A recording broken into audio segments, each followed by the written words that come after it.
That Triathlon Show 350.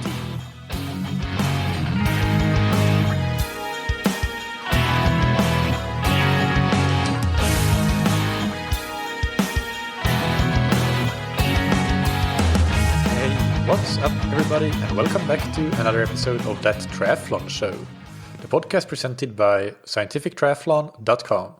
I'm your host Michael, and on today's episode I interview Jon Green. Jon is a former professional runner turned running coach. He is currently the head coach of Atalanta NYC, which is a women's professional running team founded by Mary Cain. And he's the coach of Molly Seidel, who is the Olympic bronze medalist from the Tokyo Marathon, and also recently new American course record holder for the New York City Marathon. Before we get into the interview with Jon, big thanks to our sponsors, Precision Hydration. Precision Hydration creates electrolyte products that you can match to how you sweat and fueling products that make it easy for you to hit your numbers. Today, I want to mention the Precision Fuel range, which is Precision Hydration's range of energy products, including drink mixes and gels. There are two main reasons to choose the Precision Fuel range over other energy products. The first is that each serving contains exactly 30 grams of carbohydrate, not some odd number that makes it difficult to do math when you're in the heat of the race, but it makes it really easy to just multiply by 30. You can keep track of how much you've consumed, and that makes it easier for you to achieve your target nutrition strategy. The second main reason is the taste. The Precision Fuel range is of a neutral flavor and very mildly flavored as well, to the point that it's almost impossible to dislike. So even if you don't generally like gels or sports drinks, the Precision Fuel products are likely to go down easy, again, making it easier for you to achieve your nutrition strategy. You can use the promo code ThatTriathlonShow15 to get 15% off your first order on precisionhydration.com. And a big thanks to Zen8. The Zen8 indoor swim trainer is a swim training tool that you can use at home, allowing you to improve your technique, work on power and stamina, and save time and stay consistent. It's a fantastic way to work on swim-specific core activation because the instability element of the bench forces you to stabilize your core, and it helps you work on a high elbow catch because the height of the swim bench is perfectly designed for forcing you to keep that elbow up. You can get tips and workouts for the trainer on Zen8's social media channels, including their YouTube and their Instagram. The Zen8 swim trainer is very affordable, similar to a pair of running shoes, and it's even more affordable with the 20% discount code that you can get on zen8swimtrainer.com/TTS. If it helps you get more consistent with your swim training, then it might be one of the best investments you can make. Now, without any further ado, let's get into the interview with Coach Jon Green. Welcome to That Triathlon Show, Jon. How are you doing? I'm doing well. How about yourself? Not too bad, not too bad. Why don't we start with you giving us an introduction to yourself, who you are, what you're doing now, and your background in running. Yeah, so I'm, I guess, well known now, or more well known, I should say, than I was as a runner. But so I'm a coach now in running. I coach Molly Seidel, as well as separately, I coach a team based in New York called Atalanta NYC, whose CEO is Mary Cain. So she's one of my athletes as well, and as well as Jamie Morrissey and Eva Richardson. And so, yeah, I'm a coach now, but I was a professional runner for a brief period of time, as well as a NCAA Division I collegiate runner as well for a college or a university, I should say, Georgetown University down in Washington, D.C. All right, perfect. And I want to start with that, with you coming into coaching from your own running background. You did race professionally for a while, or at an elite level, I've understood? Yeah. So I raced for about a year and a half with a professional team based in Boston, yeah. Yeah. So with all of that background in running, collegiate, professional running, what have you learned about coaching for your own time as a runner, and having worked with coaches that you have been able to immediately kind of take away as valuable lessons for yourself as a coach in running now? Yeah, so I've had good and bad coaches throughout my career, and each one has taught me a new thing in running and how I approach things. I do coach a lot based off of how I experienced things as a runner and how both I was treated in good ways and bad ways and whatnot, and what I found worked for me. And so in that instance, and I was kind of injury prone as a runner myself, and so I've dealt with some injuries, and so I've also experimented with like what treatments work, what different treatments didn't work for me, but also hearing from other runners who also I had an Achilles issue a decent amount, and so talking to different runners about what worked for them during my time as a professional runner or elite runner, I should say, and so that's all those kind of factors have been experiences that have helped me kind of step into the coaching world and understand kind of an athlete's perspective and where they might be coming from. Yeah, right. And let's jump into a bit more around your general training and coaching philosophy. Can you just, in your own words, describe how you view that at a high level? Yeah, so I guess I put a lot of emphasis on the mental side of things. I think if you go into a race not ready to run fast or not ready to kind of dig down and hurt during a race, then it's not going to go well. And so same thing with workouts and stuff like that. So I kind of refer to as two different gas tanks, if you will. Where you have your physical gas tank where everybody's kind of experienced the overtraining and getting bogged down with doing too many workouts or having the intensity with the runs be too high, which can physically drain you. And then you also have the mental side of things where if your cortisol levels are super high and you're super stressed out with everything else going around in your life, it can make a simple, easy what would normally be an easy workout really difficult. And that kind of can also compound and negatively impact your training at the end of the day. And how do you manage that mental side and that mental gas tank? Is that something that you measure in some way, or how do you try to manage that with your athletes? It's just talking with athletes and having an open, honest dialogue with them about what's going on in their life, how things are going. Especially with my professional athletes that I coach, I'm try to be as aware as possible how they're doing, what's going on, and just it becomes, I'm obviously a little bit younger than a lot of coaches, and so it allows me to be a lot more like on the same playing field. Like both of us are going, a lot of my athletes and myself included are going through their 20s right now, and so I can relate to a lot of things, whether that's trying to find housing or dealing with parents, things like that. Or dealing with relationships, things like that. It's just a common conversation that can easily come up and stuff like that. And so in that instance, I'm able to relate to them pretty easily. And so with that is like, if they're going through a breakup, let's say, it's one of those things where I know what it's like. Like I've gone through my own breakups, and I know what it's like. And versus somebody who maybe is married in their 40s or 50s, might not be as close to like what a most recent breakup might have been like, right? And so kind of things like that, I guess, where I just try to talk with everybody and just like be friends with them, and just have a close connection. Yeah, and in the squad that you coach, then so you would still then, I mean, obviously there is a lot of things that the runners would do in common in a team like that, but you take that individual approach of, if somebody seems a bit run down, whether it's mentally or physically, then you say, hey, take these days off, or do something easy instead of coming to the track today. Is that kind of how it works? Yeah, exactly. So it is like with Atalanta New York, it is very much a team aspect of things, but I'm also making sure that I'm looking out for the individual during it. And if I see somebody kind of struggling, in the same way as if a coach sees a runner limping during a rep, they're going to say, whoa, like you need to stop, like you're going to hurt yourself more. In the same aspect, I look at it from like the mental approach. If I hear somebody's struggling mentally a lot, like I'll pull them aside and be like, oh, like how's everything going, and just chit chat and see how things are. And if they're not doing so well, then it's like, all right, well, how do you feel about this workout? Are you worried about it? Like, how do you feel? And they might be like, no, I'm good. Like that's one side of things. This is the other. I want to work out. It might actually help me. I'm okay with them working out, of course. And it's that open dialogue where they feel like they can say, no, maybe I do need to take some time right now, or maybe I shouldn't run today. And so it's that like trusting the athlete to give me their honest feedback on how they're actually doing. And on the physical side of things, how do you manage that? How do you manage the volume, the intensity? Do you have any particular thoughts around? Would you call yourself like a high or moderate or low volume and intensity coach, or if you want to put any labels on the training that you're doing?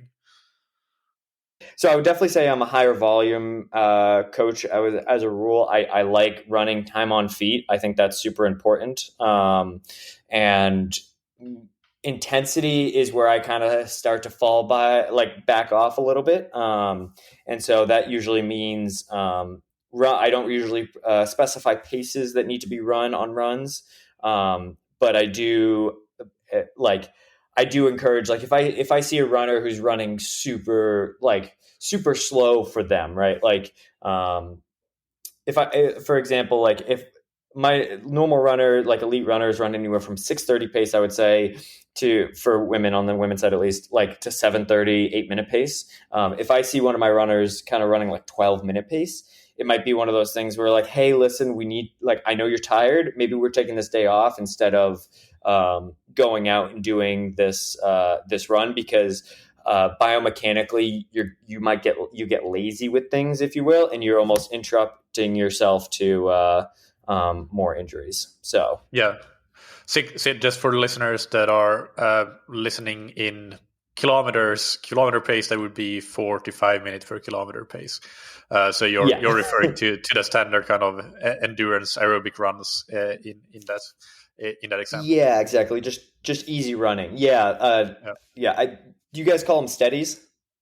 No, easy aerobic endurance. I think everything goes. I personally wouldn't call it steady. Steady would be more on the sort of higher aerobic end for me. But I always find it interesting that people around the world call different runs different things, so it's easy runs versus, I've heard people refer to easy runs as steadies and stuff like that, and so it's it's also different between different sports. So I actually came to triathlon from a running background, so I'm very well aware of the running terminology. But what most runners would call a tempo run, a cyclist, for example, would call a threshold workout, or triathlete would call that kind of a threshold run, because triathletes draw a lot of terminology from cycling.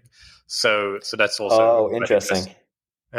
Yeah, it is. We just keep talking past it. Yeah, exactly. It's interesting. Yeah, the terminology that exists, of course, across sports and across different countries as well. Yeah. Well, I want to piggyback on what you said there about not prescribing paces.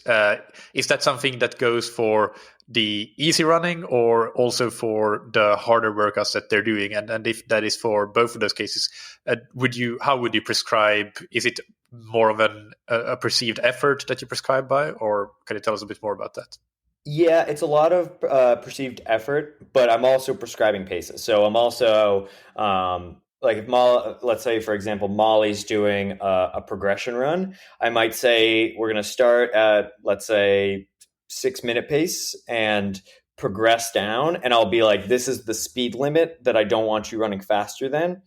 But I also want you, like, for a longer progression run, where it's like an hour long or so, I want to make sure that it's also a mental exercise of learning where her body is, and learning where, like, the red line limit is, and so it's both a mental exercise for her as well as a physical, like, training exercise, if you will. But if we're doing mile repeats on the roads, or 1,000 repeats on the track or something like that, I get more specific of, like, all right, let's be around this pace. Let's be around 520s, 525s for per mile. And so let's be around there, so that so that way, on the same, like, we're not running too slow and we're getting the workout in, but we're also not running too fast and getting bogged down. So the next workout is, we're still recovering for the first one, and we're able to absorb that effort, if you will. And when you say that you're maybe a bit more conservative with the intensity, does that refer to, as you kind of alluded to now, each individual intense workout leaving a little bit in the tank, not absolutely going to the well, or does it refer to more of an, like, at the macro perspective, when you aggregate all the work that was done in the last week or month or so, that you just overall do slightly less intensity, or maybe a combination of both even?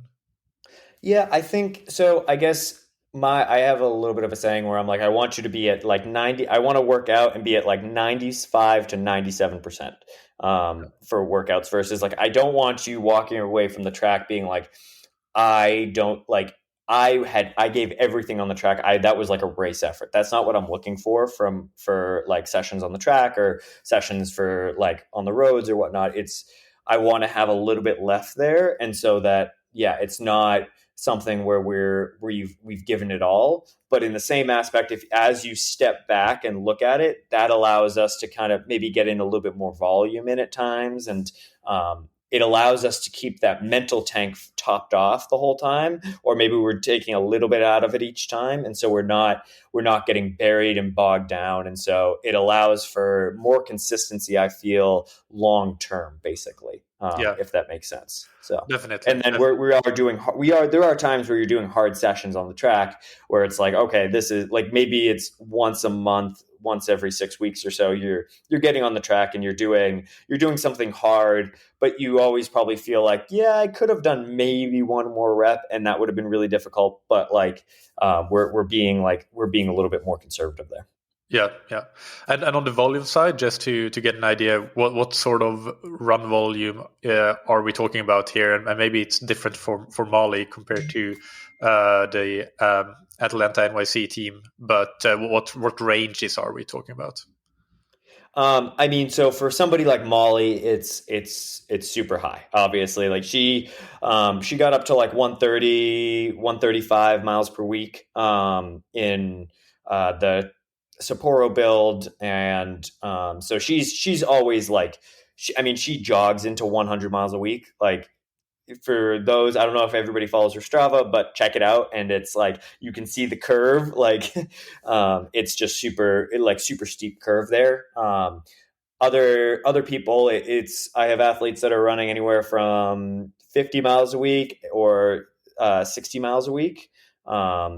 So it all depends on the athlete. My goal, I guess, with athletes is to make sure that we're not doing a wave up and down because of injuries and stuff like that. Like, I don't want us to go up to it. Maybe it's, for some athletes, maybe it's 60 miles a week, or maybe it's 50, or maybe it's 40. Like, I don't want us to go up to 45 and then have to come down to 30 because, oh, well, we have a little Achilles issue, or like plantar's bothering us, or something else. I want to make sure we can kind of hold that higher mileage and then gradually increase it over a time period. And so if I'm okay with lowering intensity on certain weeks by lowering volume, but I don't want it to be dictated by the body of injuries, right? I don't want to be risking injuries. And so if that means we're running 5 to 10 miles less per week, I'm okay with that. If it means we're gradually over time building it and we're not having to deal with little injuries here and there.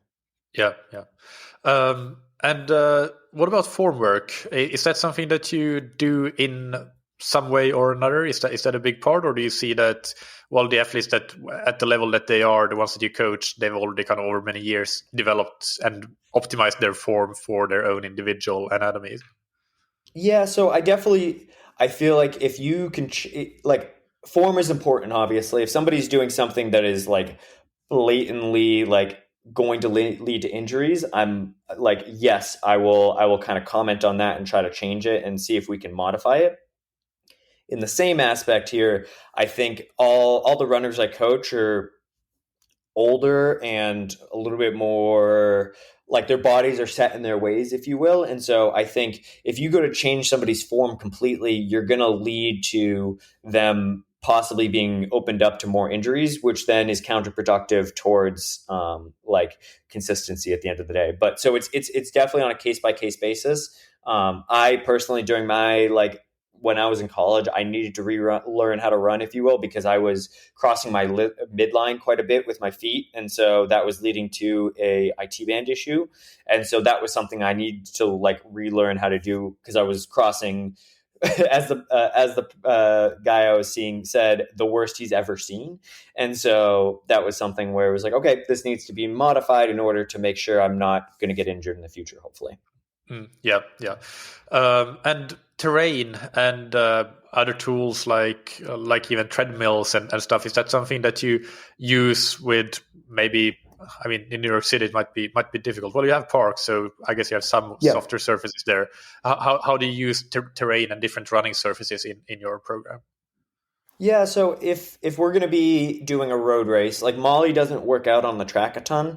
Most things we do is on the roads because it's we're racing on the roads, and it's the same way of like if we rarely, if ever, do workouts on dirt roads and stuff like that because it's not the surface we're training on, and it is a little bit different there. So in that aspect, I do like pay attention. The same thing with the track athletes; they're mostly working out on the track if they're going to be racing on the track. But as for like looking at terrain from more of like a hilly perspective, we mostly don't like I tell my athletes not to necessarily search out hills, but we're also not running away from them. I think just having a varied variation in terrain is super helpful towards just being an overall good runner and like strength runner.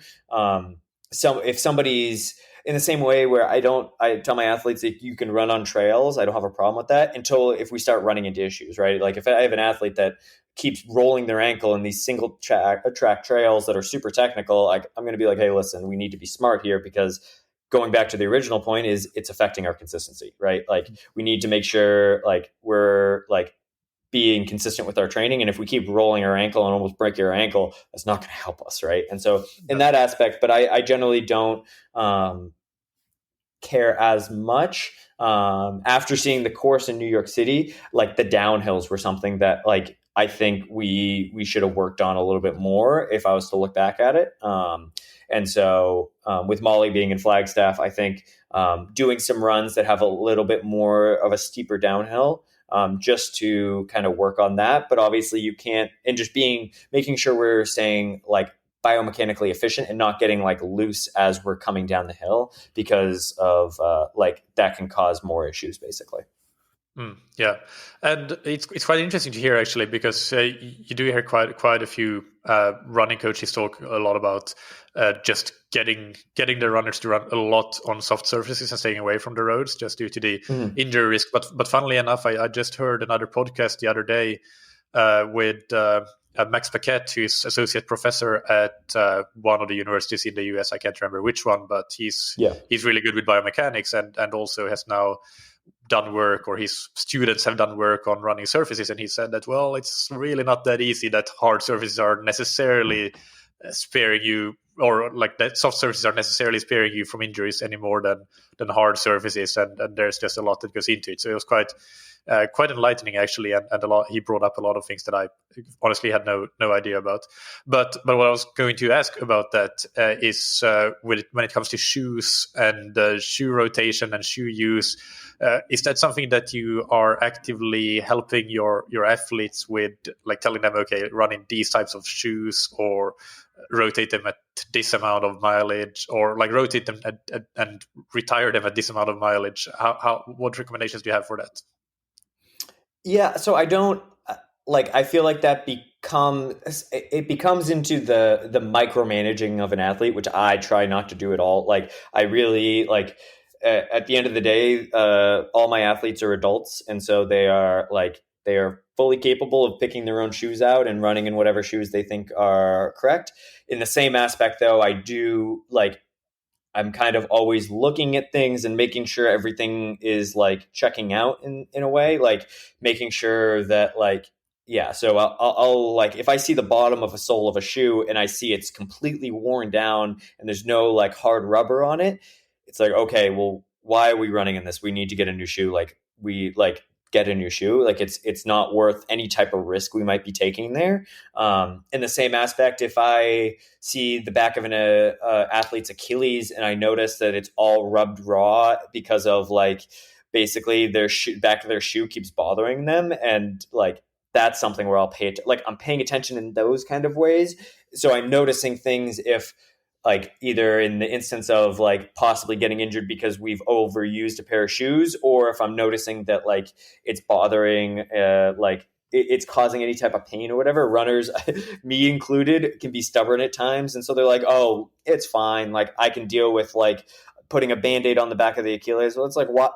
Why? Like there's so many pairs of shoes out there. Why do we need to like mess with that basically? And so that's kind of my approach to things is like, I'm not going to tell a runner how to like what shoes to wear or whatnot. It's up to them. But if I see things going awry or it might affect something in the future, then yeah, like I think that's something that I might step in and say something. And I present it more of like in a term of consequences or, where I'm like, hey, listen, yes, we can continue to run in these shoes, even though they look completely dead. Or we could spend money, or we could buy a new pair of shoes that will take 15 minutes to do, and we are completely eliminating the risk of any type of like possible injuries that these shoes might cause us because they're so worn down, right? And so, and that when you put it in that perspective, it's like, oh, okay, well, yeah, I'm just going to get new shoes, like, especially if the athlete is sponsored and not paying for shoes, like. It's one of those no-brainer, like, listen, just get a new pair of shoes. I mean, I remember hearing a while back, I don't know if it's true or not or whatnot, but like that some professional athletes rotate their shoes or get a new pair every 100 miles. And which is just like an absurd, like waste, if you will, a little bit. But it's also like, yeah, but they want to make sure that they're at the best of their ability and doing the best they can. And sometimes that means like having a little bit of waste, right? Yeah. I can't remember the name of the company, but there's a shoe company that is, I think they were supposed to launch this year. I saw this a while ago, and their whole business model is you order a pair of shoes from them, and then you send in your old pair, and they recycle them and make the new shoes from the recycled material. So yeah, that helps with some of the waste. But yeah, I agree with you. 100 miles sounds excessive. I have heard about some data, even from the super shoes, that at least like I think I've heard of 150 miles, and they were completely the same springiness and the same running economy benefits as when they were new. So yeah. Anyway, let's move on to the next topic, and I want to discuss a little bit more about your coaching relationship with Molly. So first, Can you tell us about how that came about?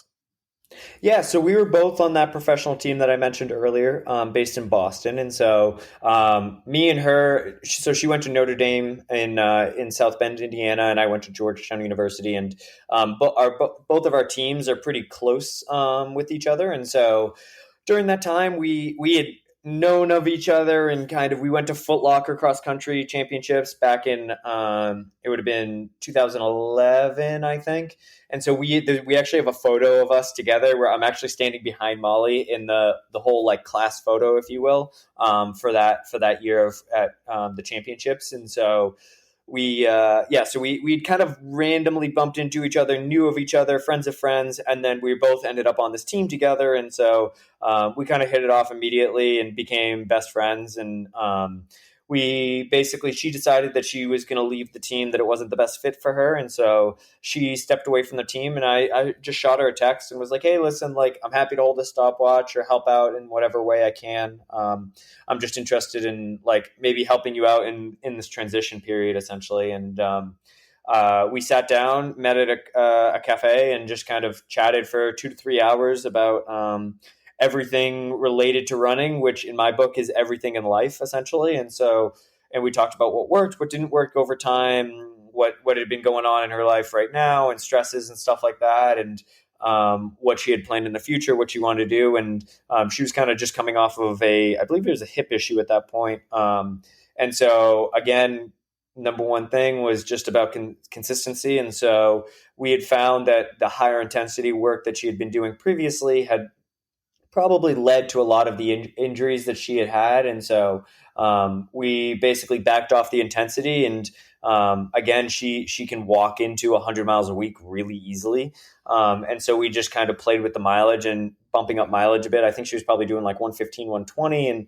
And one thing that mileage is really good and just basic aerobic work it shows off is in the marathon. And so we had planned to do the Houston Marathon, but she ended up getting a half marathon qualifier for the U.S. marathon trials. And so she stepped into that. We decided to do that instead of the full at Houston, which was I think it was about 8 weeks before, so 6 to 8 weeks before, and so we showed up to the. What was Houston before the trials, or the trials were before? Yeah, Houston was before the trials by 6 to 8 weeks or so, and so most professional runners were using that as their half in their marathon build, and so we decided to copy them and do the same and use that half, and then she ended up making the team for the U.S. in the Olympic trial, or for the U.S. Olympic team in the marathon for the women. So yeah, that's kind of the short of it, if you will. A very quick, brief one, but we kind of just met and became good friends and started working together essentially. Yeah, that's really cool. And as you mentioned, she's based in Flagstaff, and you're based in New York City. So, and that's something that for any triathlete listening to this, that will be okay. That's nothing weird about that at all, because in the triathlon world, we've been doing that for decades almost with remote coaching. But in the running world, I feel it's maybe a little bit less common, because it is more based around teams and things like that, local coaching. So how do you find that the remote coaching relationship works? Yeah, we've obviously had a ton of success. It's funny. After the trial, she was back in Boston for a period of time, and I was going to a workout of hers, and I realized that had been the first workout I've ever seen her do in person, and so we quickly had a lot of success in working remotely, and it worked really well. And so that's something that we've continued to do, and we've had success with it. Obviously, I fly out to her Flagstaff a decent amount. I do spend it, like, it's not a fully remote where I only talk to her on the phone. I will I will fly out to fly. I was in Flagstaff the week before the New York City Marathon, and during the summer build, I was out there a number of times. And so it's not like I'm fully remote by any means, but yeah, so we found that it's just communication. And so, we're best friends. And so, we're almost constantly texting each other and just kind of, just talking about random things, in the same way of, like, I'll just give her a FaceTime call to say what's up, and also to see how training's going, of course. And if anybody was to listen to our conversations, we'll go on random I might ask about a run or like how the workout went, and she tells me a random story about something else, but then we come back to talking about training, and another random tangent comes about. And so it is that, like, we're just good friends at the end of the day. And so it's just catching up with a friend at the end of the day. And because of that, like, it helps me understand everything that's going on with her, and making sure that, like, again, I'm not draining the mental tank, or she's not draining her mental tank, and I'm not draining the physical tank as well. And it's that balance, basically. Yeah.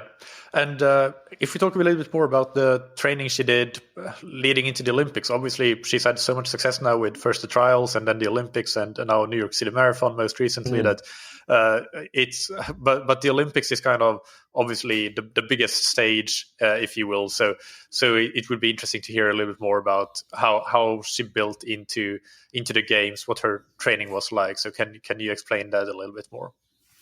Yeah, exactly. So our goal with so she qualified for the Olympic team for the U.S. in the marathon, and that then, like, it was probably 2 or 3 weeks later that we kind of learned, like, oh, the Olympics are postponed, which is never, or actually it's probably happened in the past, but, like, it hasn't happened in recent times, of course. And so that was something that it was new to us, definitely, and new to a lot of coaches. And so I think everybody kind of was like, how do we approach this? And for us, it was something that was beneficial, where we just saw it as another year to build consistency and build on the workouts we had just been doing, since she was really injured in the summer of 2019. And so it was just kind of like, we can change and build on this strength. And so that's what we were concerned with. And we tried a couple new things with just doing double threshold workouts, was something we really worked on doing, which had really helped her and helped her, like, build that aerobic fitness, as well as we worked on lowering the pace at which she does her threshold repeats, as well as building up the mileage a bit. And so we got up to kind of that 130, 135 range. And so that was kind of the biggest thing, was trying to having this extra year. We wanted to take advantage of it and building on making sure we did everything we could to show up on the line like a year and a half later, essentially, and have a good race. And so we did London Marathon as well, which, I mean, that was the second marathon she's ever done. And so we were just trying to gain as much experience from the distance at that time. And so, yeah, it was just everything we were kind of doing for that next year and a half, whether it was training or racing or whatnot. Everything was like just trying to gain experience and build strength aerobically in order to hopefully have success at the games, which we did, which was awesome. Yeah. So follow up on that, because everybody listening is now wondering, okay, what is a double threshold workout? They're wondering what pace she's running them at when you're saying that you lower the pace a little bit. So can you just give those details? Yeah, so I got the idea of doing double threshold from my former director of track and field, who is Mike Smith. He's Galen Rupp's coach, and also the director of track and field at NAU, which is based in Flagstaff. And I had talked to him a little bit about this idea of basically, so you go out in the morning and you do threshold repeats. For Molly, that's around like 525, 520s ish. And so we're doing 60 seconds rest on that. We're doing it on the road. So a little bit of variation. It's a pretty flat course, though, if you were to look at it on like a profile, if you will.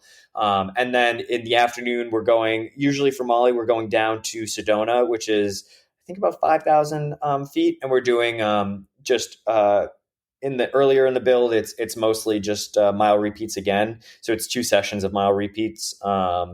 And doing those a little bit faster. It's funny, the athletes I've talked to who've done it, they almost feel a little bit better in the afternoon, which is kind of funny.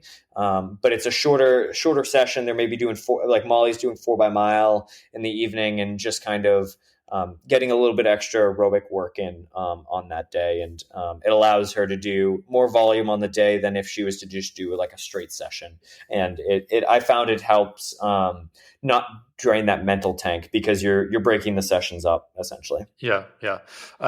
So 525, 520 is around 320 per kilometer. And I've heard, I think the Ingebrigtsen brothers might be using double threshold workouts as well, or at least I've heard that in Scandinavia it's quite common practice these days as well. It's quite trendy from what I've heard. So when you got closer to the games, what would you say that a typical week looked like for her? Not necessarily the last 3 or 4 weeks, but kind of 2 or 3 months out from the games. What would her training be, like a standard week? Normal standard week is it's 2 workouts a week in a long run. The long run can be, I leave it up to Molly's discretion usually on it, whether it wants to be like a little bit hard, like a medium long run, or just an easy one, depending on how the week goes. And so if we come off of if I guess in the instance where, like, if we have a hard week of training coming up, or the workouts are going to be a little bit harder, I'll kind of warn her about that, and she'll see it on the schedule. And so she'll know, okay, maybe I should take this a little bit easier and not press it super hard. But in the same aspect, if she's feeling really good and she knows she has hard workouts coming up, she also knows her body super well. And so she'll kind of make that adjustment and like trust her body. And I trust her with that. And usually, so it's usually either a Tuesday, Friday workout or a Wednesday, Saturday workout. And then we normally long run on Sundays. I like to give, if we're doing a Tuesday, Friday workout, we usually give Saturday as the easy day of the weekend.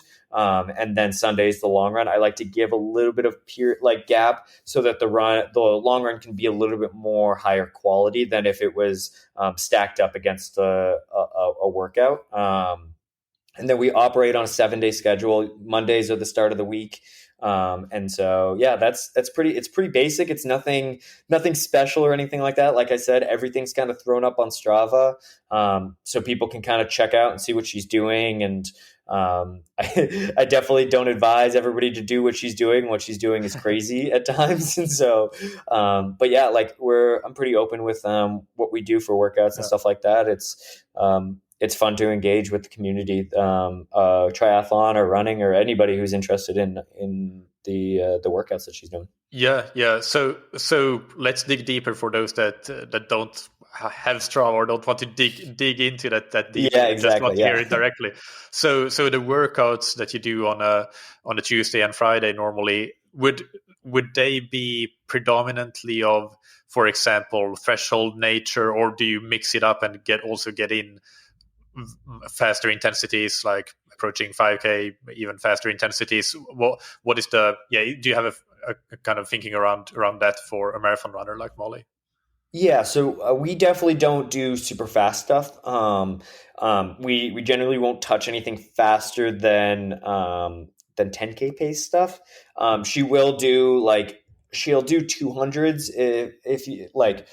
I was gonna say if you look at her Strava, but if you yeah. So for her, she'll do 200s and stuff like that, and turf strides are a big thing that I like to incorporate, and she feels that those help a decent amount, and so just for like getting a little bit of turnover in, but they're not necessarily we're not looking to build speed with them, if you will. It's just trying to flush out the legs.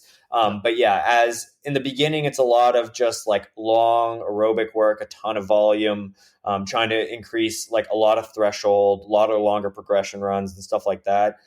As the build gets closer to the race, we start to incorporate a little bit of faster stuff. So those double thresholds then become, maybe I like to do some 600s in there. And so the 600s is a little bit faster than what they'll be faster than 520 pace. And so those might get into like the 77 down to 75s, but they're still on like pretty short rest. They're still on like 50 to 60 seconds rest there, but we're a little bit lower as well. We're only about 5,000 feet. And so yeah, it kind of does slide into more of like a half marathon. Like we're working on a little bit faster stuff instead of just like the slow, like high volume marathon training. But yeah, and then we'll do like some 400s on the track on occasion, just to, again, not crazy fast by any means. Relatively, of course. For professional athletes, it might be down to like 75s ish, maybe a 74 is thrown in there, but it's anywhere between like 75 and 80 seconds per quarter, usually. And so, but yeah, that's kind of what it looks like, is just a lot of volume, a lot of time on feet, and making sure we're just getting consistent workouts in week after week after week. And which is the grind of the marathon. Nothing compared to triathlon training though, from what I've heard. But yeah. Well, yeah, it's each of them have their sides, of course. I do still remember marathon training, and some of the most grueling training that I ever did was when I was training for marathons, even though, of course, triathlon in the long run, the volume is crazy. but yes. but certain workouts, I guess that certain workouts that you can do running, like preparing for a marathon, and maybe I did a bit too much of that as well. But yeah, I still remember them, and I remember the pain and the exhaustion of a really sort of solid marathon pace long run in the last 4 or 5 weeks before the race. Yeah, exactly. And that's, well, to kind of look at, and speaking off the cuff here, I don't know a ton about triathlon training. I couldn't tell. Actually, I was speaking with Sarah True a couple days ago, because she was in town for the marathon, and they were talking about how many hours they train. And I thought it was like 30 to 40 hours a week or something like that. And it's just like mind boggling a little bit. Like, I think that's the highlight reel. Yeah, you definitely have certain weeks that are in that range, and I don't think many athletes are averaging that amount of training, if any. Yeah.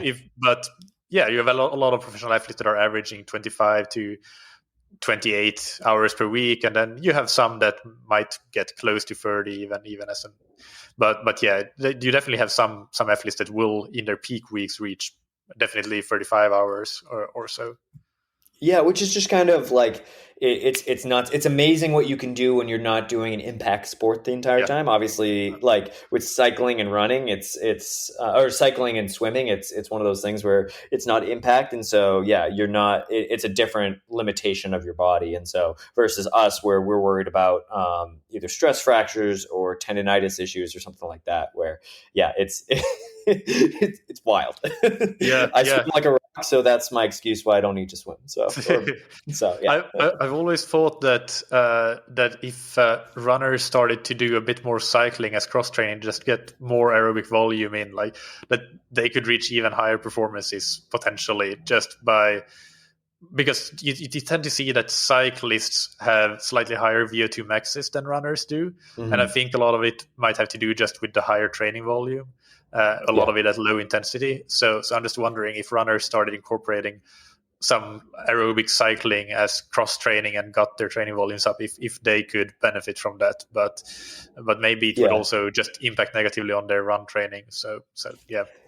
Yeah, and like I guess to go on a bit of a tangent here, is that something that's something I've worked with my athletes is you so I do have a little bit of lower intensity as opposed to other coaches where like people are always talk about their workouts on Strava, not Strava, but like Instagram and stuff like that, and they're always the flashy workouts you see, of course, and it's one of those things where people are like, oh well, if I was doing that, like I could run X, I could run this much faster, blah blah blah.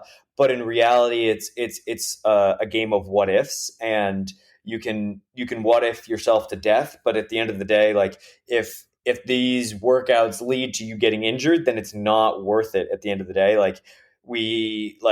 if you look back on a major training block that you've done, and you're like, listen, I couldn't have done one more thing in that, then listen, like bumping up the intensity and like having this romantic view of like, oh yeah, I just want to do all the flashy workouts, you're going to get injured and it's going to lead to worse performances at the end of the day. And so, yeah, that's something that I've talked with my athletes about, and making sure that, yeah, you're doing the training that's right for you, not what's right for somebody else. Somebody like a professional athlete, like a miler, could never do what Molly's doing, but also Molly could never do what they're doing. And what Molly does isn't as flashy as what the miler is doing if they're running like, I remember McCluffy posted this crazy workout of him doing 800s. It's a video on YouTube, I believe. And it was just like, oh my goodness, like this is like insane. But it was like, oh yeah, I could never do that. Like I would just get injured immediately. Like also I didn't have the leg speed. I wasn't an 800 meter runner, but that's beside the point. Yeah. Yeah. One question to go back to the Olympic preparation is just so you mentioned some of the long runs would be a bit more moderate when Molly felt like it and the schedule allowed for that. Did you do, when you got closer to the race, did some of the long runs become really the key workouts, and if so, how did you structure them basically? What were the key long runs that, or examples of one of the key long runs that you did in the preparation with specific work or progressive work or something like that? So some of the long runs, what we'll do is instead of doing a second workout of the week, what we'll do is the second workout will be built into the long run. And so Molly will do like a longer cool down, a longer warm up, and to turn it into a full long run. And then we're doing, maybe it might be on-off Ks. We're running a little bit faster than marathon pace and a little bit slower than marathon pace, alternating with no rest in between. It's just constant. Things like that where you're getting in some longer effort. Same thing with like if we're doing Molly's marathon pace, like steady, like marathon pace workouts. We haven't gotten super long compared to some athletes. We built up to, I think, a 14-mile marathon pace workout. But so in those instances where if we're going to do that on the second half of the week or in the beginning, like you have these massive big volume days. And so just being like a little bit erring on the side of caution. And I like eventually what will happen is for Molly's specific training with the marathon is it'll start to become where she can handle more volume and more intensity in the week. And so in order to do that, we might do like have a normal long run as well as a big session on like Friday, let's say. And so you're doing big session Friday, big session Sunday of like, she's going out for a 24 miler on Sunday and probably getting in like 13 to 16 miles at marathon pace which is a big effort as well. And so it's kind of that like, and then the conversation needs to happen there is making that sure that like talking to her about that. And like, after we go through that weekend is being like, okay, on Monday, how is she feeling?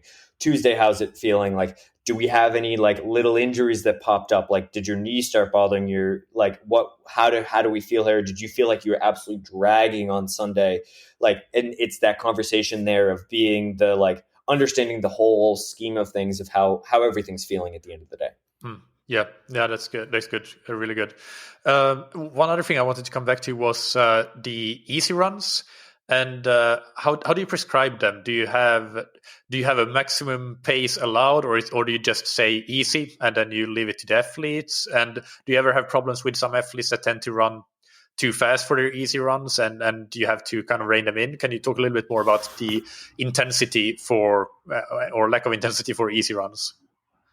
Yeah, so a lot of the times, to be honest with you, I go for your easy run, do what feels natural, and I do keep, again, it's similar to how we talked about like shoes or something like that, or running on different surfaces and stuff like that.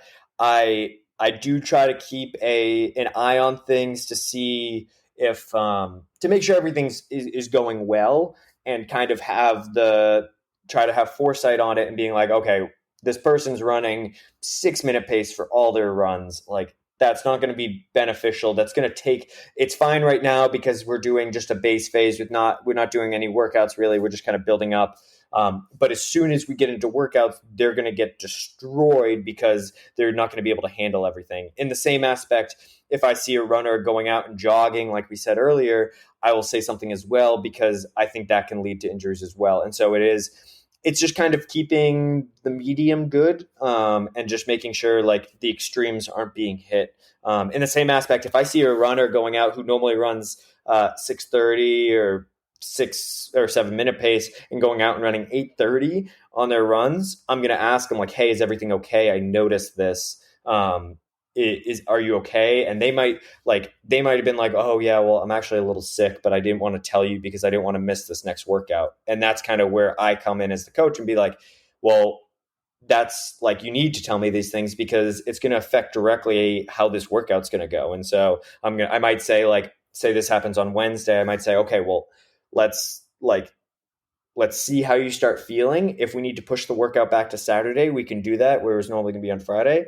Or maybe we get to Friday and they're feeling down, like kind of like crap. Then like, okay, you know what? We're not going to do the workout on Saturday. We're going to scrap this workout. And it's just kind of trying to notice the little things and the symptoms of possibly a bigger problem that might exist there, I guess.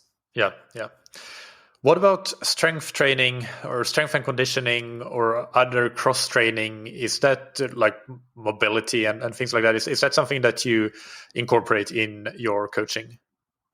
That's something I have a weakness in, to be honest with you. It's something that I am actively trying to learn more about, is strength training and how flexibility can help, or like what exercises can be done in order to help prevent injuries. In a lot of cases, I refer to a person's PT or strength and conditioning coach to help them. And then I try to learn from them on why they're giving certain exercises and whatnot. But it's a place where I'm lacking knowledge, and I'm reading books on it and reading papers that are being published and stuff like that. I'm trying to be the biggest sponge that I can be of understanding everything and try to be that full wealth of knowledge. But as of right now in my career, that's somewhere where I do have a bit of a lacking. And so I refer to people who know a lot more about it because I don't at the end of the day. So. Right. Yeah. Is that something that Molly did? Not or does in general, regular strength training, or is it not so much a part of her training? She does do some strength training. It's a lot of injury prevention stuff than it is like heavyweight strength training, I guess. But yeah, she will go into the gym at times. She has like a home gym as well that she uses, but a lot of it is injury prevention more so than it is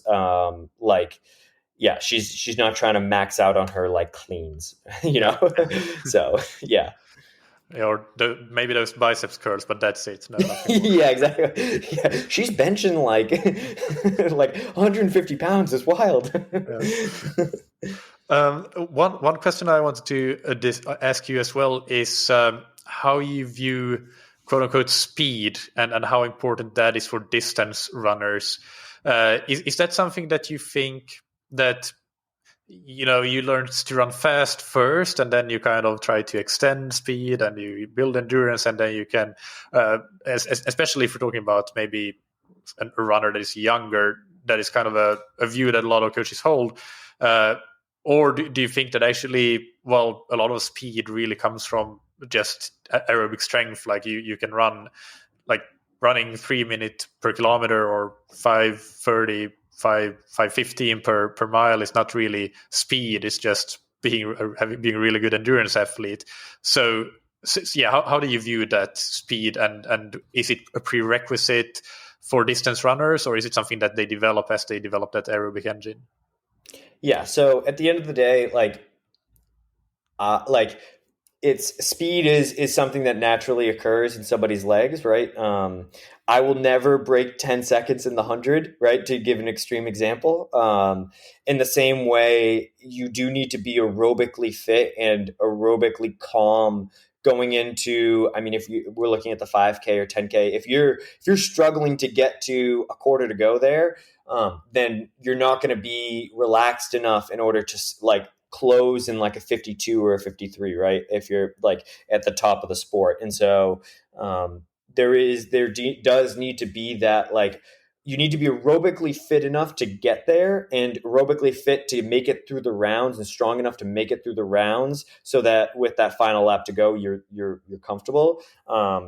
So yeah, that is something that it's important, but you also need to make sure that you're not, an athlete's not super bogged down where they just don't have like the stamina essentially to sprint or do like some harder stuff. As you do more mileage, obviously it becomes harder and harder to like get up to top speed and touch that top speed constantly.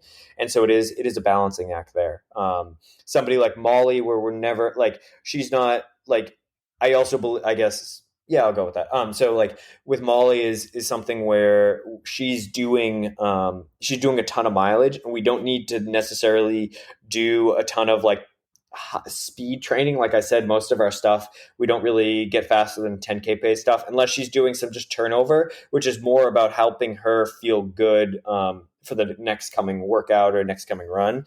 But in the same aspect, like I don't think for somebody like Molly, where she's had success in the marathon, that doesn't mean she can't step back down to the track if she wanted to.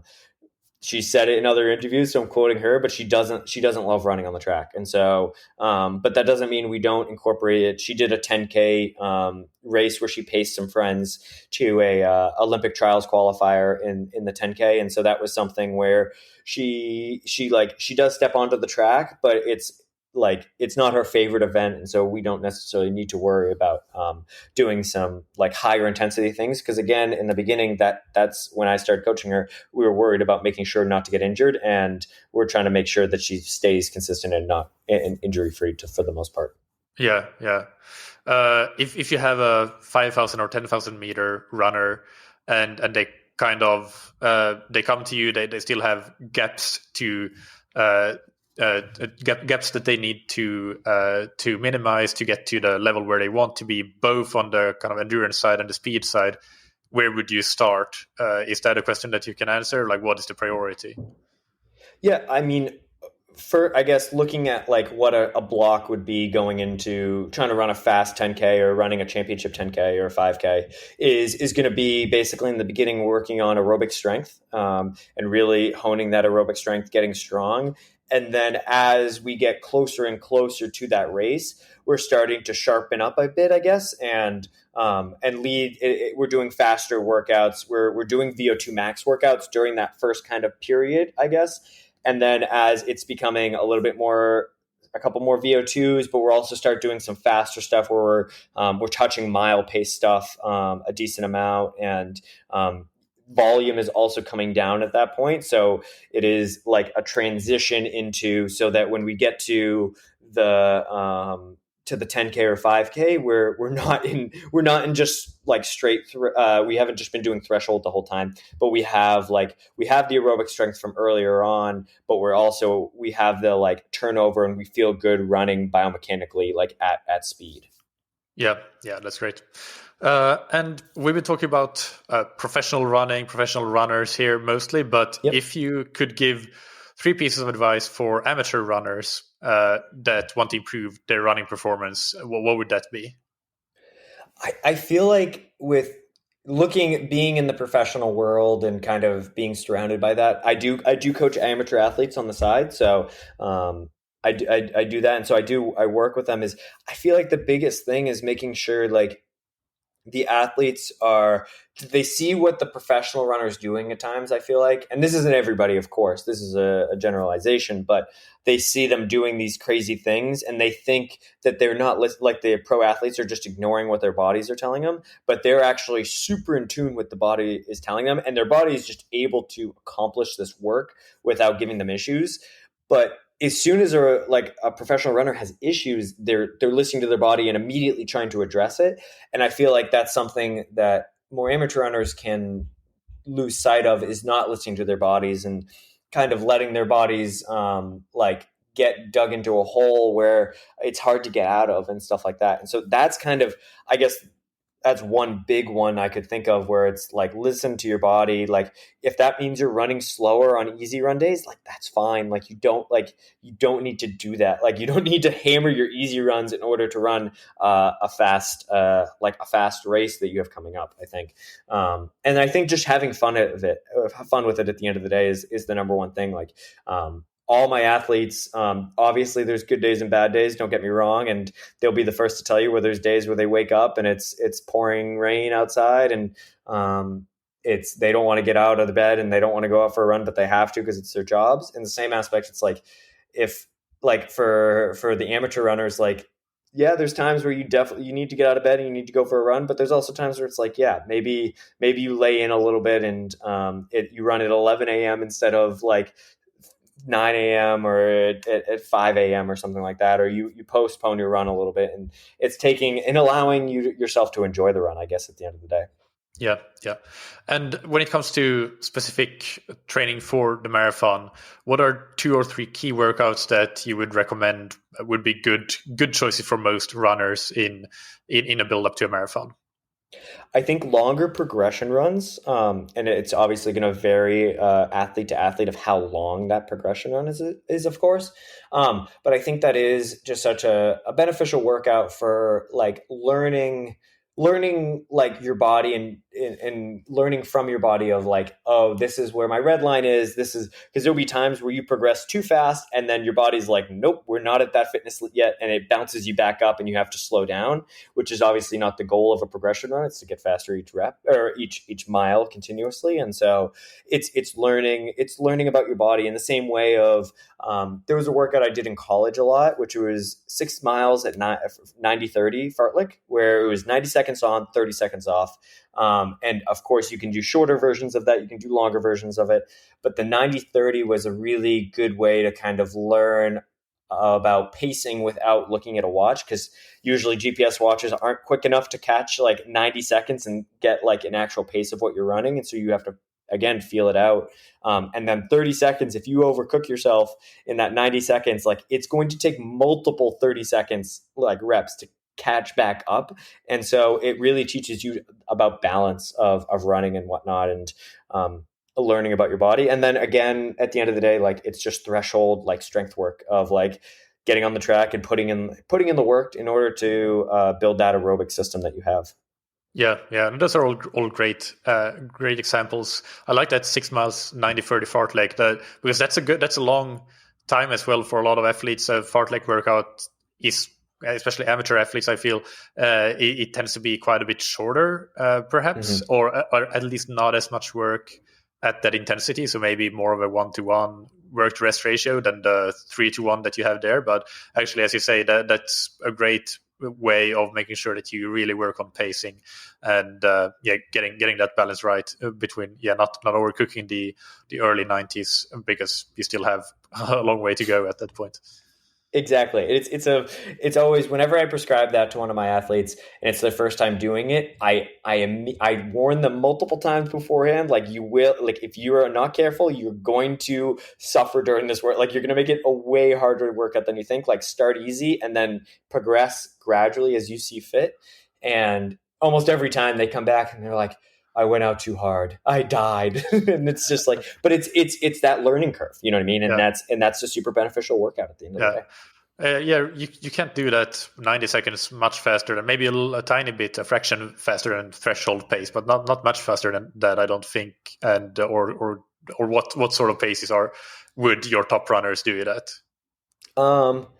I so it kind of depends. Like I remember, so I don't give that to a lot of my elite runners, to be honest with you, because it's a lot of them have already almost not mastered it completely, but we use the longer progression runs as they're like learning about it.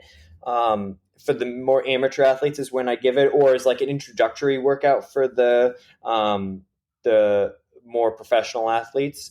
And so it's not a real good estimate. I remember I would do it, I guess, like ons are probably around like when I was in peak fitness, like 440 pace, which is probably about 10 seconds under threshold pace for me, for mile pace. And then the 30 seconds were probably like at 530 ish, if I was to guess 540, maybe somewhere around there. It's hard to, I know it was averaging like around 5 minute pace for the whole thing. So yeah. Okay. Yeah. So you're averaging Somebody out there can do the math on what I was actually doing. Yeah, you're averaging just slower than threshold for you then. So that's actually really good. Okay. Yeah.